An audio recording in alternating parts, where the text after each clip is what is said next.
ஒரே நாடு ஒரே தேர்தல் அப்படின்னா என்ன, அது சம்பந்தமான யாருடைய தலைமையில குழு அமைக்கப்பட்டது எல்லாமே டீட்டெயில்டா பார்க்கலாம். ஒரே நாடு ஒரே தேர்தல் அப்படின்றது இந்தியா முழுவதும் 28 மாநிலங்கள் இருக்கு, 8 யூனியன் பிரதேசங்கள் இருக்கு.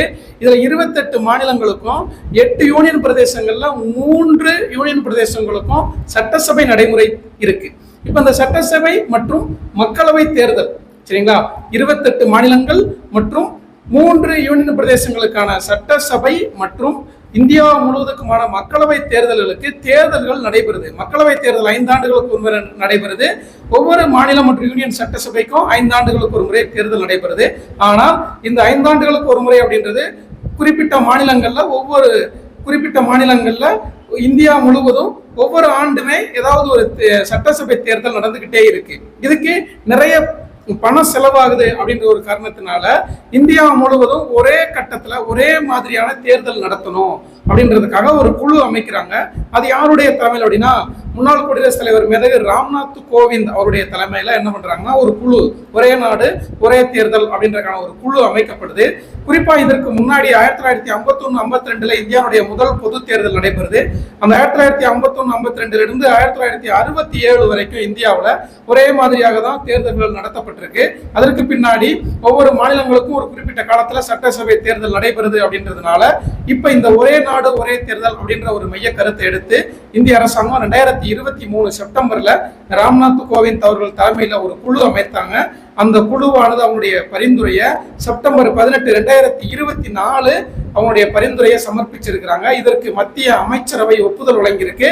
இந்த பரிந்துரையானது அதாவது இந்தியாவில் இருக்கக்கூடிய இந்தியாவினுடைய மக்களவை மற்றும் மாநிலங்களவையில, பாராளுமன்றத்தில் மக்களவை மற்றும் மாநிலங்களவையில மசோதா கொண்டு வரப்பட்டு அந்த மசோதா நிறைவேற்றப்பட்டு குடியரசுத் தலைவர் ஒப்புதல் பெற்றவுடன் இது சட்டமாக மாறும். இதுதான் நடைமுறை சட்ட திருத்தம். இதுக்கான சட்ட திருத்தங்கள் மேற்கொள்ளப்பட்டு ஒரு சட்டமாக அவன் மாற்றம் பெறணும் அப்படின்னா குடியரசுத் தலைவருடைய ஒப்புதல், குடியரசுத் தலைவருடைய கையொப்பமிட்ட உடனே அது சட்டமாக மாறும்.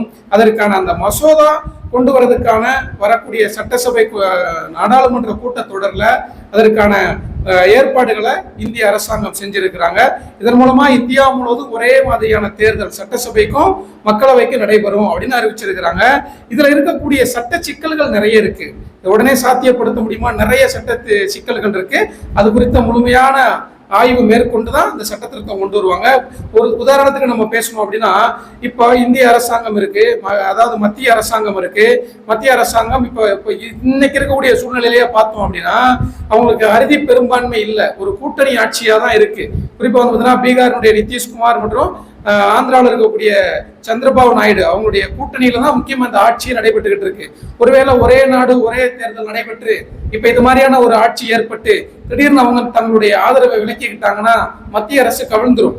மத்திய அரசு கவிழ்ந்துருச்சு அப்படின்னா மீண்டும் எல்லா மாநிலங்களுக்கும் ஒரே மாதிரி ஒரே தேர்தல் நடைபெறுமா, இல்ல மக்களவை தேர்தல் மட்டும் நடைபெறுமா அப்படின்ற ஒரு சிக்கல் இருக்கு. அதே மாதிரி குடியரசுத் தலைவருக்கு சிறப்பு அதிகாரம் இருக்கு. எல்லாருக்கும் தெரியும், குடியரசுத் தலைவர் 352 அந்த சட்டப்பிரிவை பயன்படுத்தி ஒரு மத்திய அரசு சரியாக செயல்படலாம் அப்படின்னா மத்திய அரசை குடியரசுத் தலைவருக்கு கலைக்கும் அதிகாரம் உண்டு. எந்த சட்டப்பிரிவுனா 352. இப்ப அந்த 352 பயன்படுத்தி ஒரு மத்திய அரசை கலைத்து விட்டார் அப்படின்னா, மக்களவையை கலைத்து விட்டார் அப்படின்னா, அப்ப மீண்டும் இந்தியா முழுவதும் எல்லா மாநிலங்களுக்கும் ஒரே நாடு ஒரே தேர்தல் நடைபெறுமா அப்படின்னு சொல்லக்கூடிய கேள்வி எழுது. அதே மாதிரி நம்ம மாநில அரசுக்கு வந்தோம் அப்படின்னா, மாநில அரசுடைய செயல்பாடுகள் திருப்தி இல்லை, மாநில அரசுல சட்டம் ஒழுங்கு சரியில்லை அப்படின்னா ஆளுநர் பரிந்துரையின் பேர்ல குடியரசுத் தலைவர் இந்திய அரசியலமைப்பின் சட்டப்பிரிவு 356 பயன்படுத்தி என்ன பண்ணலாம் அப்படின்னா ஒரு மாநில அரசை கலைக்கலாம். அது மாதிரி இது வரைக்கும் இந்தியாவில் அதிகபட்சமா பஞ்சாப்ல 9 முறையும் அதே மாதிரி கேரளாவில் 9 முறையும் அந்த 356 பயன்படுத்தி குடியரசுத் தலைவரால் மாநில அரசாங்கம் கலைக்கப்பட்டிருக்கு.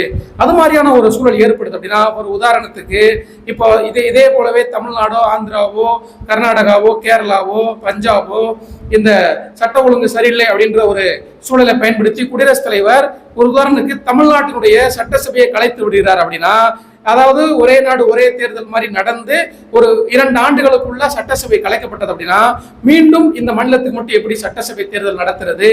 இந்தியா முழுவதும் திரும்ப நடத்தப்படுமா? இல்லைன்னா அடுத்த 5 ஆண்டுகள் வரைக்குமே இந்த குடியரசுத் தலைவர் ஆட்சி நடைமுறை இருக்குமா?